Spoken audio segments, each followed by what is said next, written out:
There's the big meal, but then there are the little snacks that have to hold us over until that big meal. And my next guest believes the appetizers are an important addition to your holiday menu.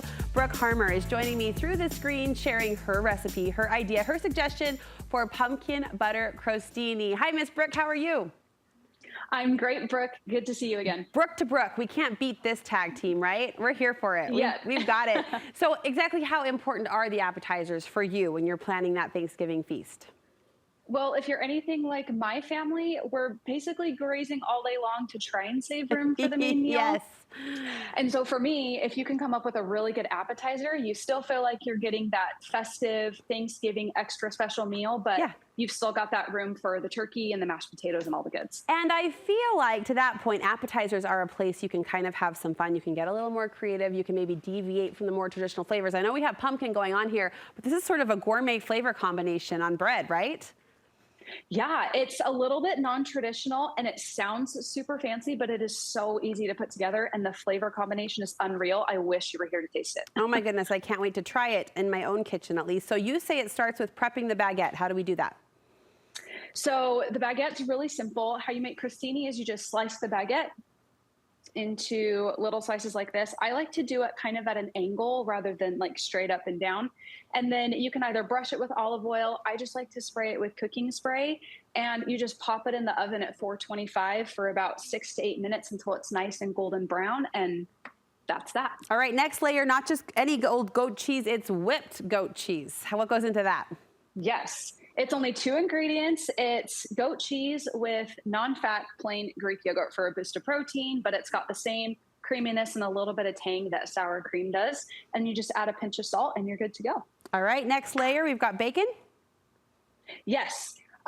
This can be any kind of bacon you like. I prefer turkey bacon, but you just dice it into, I don't know if you can see on the camera. Yeah. You just do really small pieces like that with a tablespoon of sugar-free maple syrup on the stove, a little bit of fresh black pepper, and you just saute it till the bacon caramelizes. And it's got that nice hint of maple that really complements the cinnamon and the pumpkin flavors in pumpkin butter. I'm sorry, caramelized bacon. We caramelize onions. We've caramelized our pecans, but now we're caramelizing bacon? That sounds dangerously delicious. It's life-changing. Or life-changing. I love it. All right, I haven't heard anything about pumpkin yet for our pumpkin butter crostinis. Where does that come in? Yes. So I think apple butter is a little bit more well-known. It's basically just cooked down apples with usually like apple cider vinegar or something like that. Pumpkin butter is kind of the same way. You just need canned pumpkin puree, just 100% pure pumpkin. And then I make mine with some almond butter to help thicken it and add a little bit of extra cozy flavors and some cinnamon and some more sugar-free maple syrup. And you just reduce that on the stove and then let it cool to room temperature.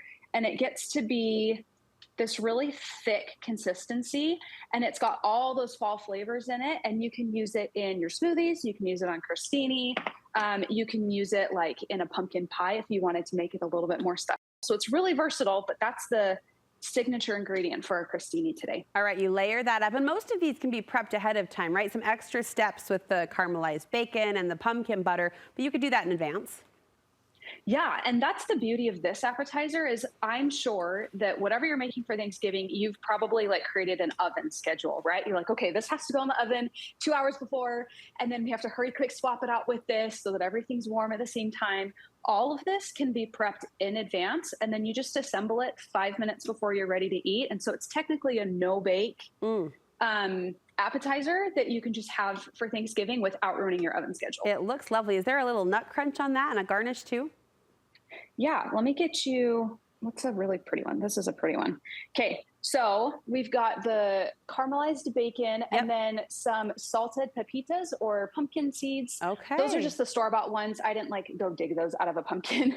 And then a fresh sage leaf on top for just that beautiful fresh garnish. Brooke's like, I love you, but I'm not going to gut another pumpkin just for these crostinis. They do look amazing, though. My mouth's watering thinking of those flavors and the savory nature of this recipe. Thank you so much for sharing. Where can we find more recipes and ideas from you?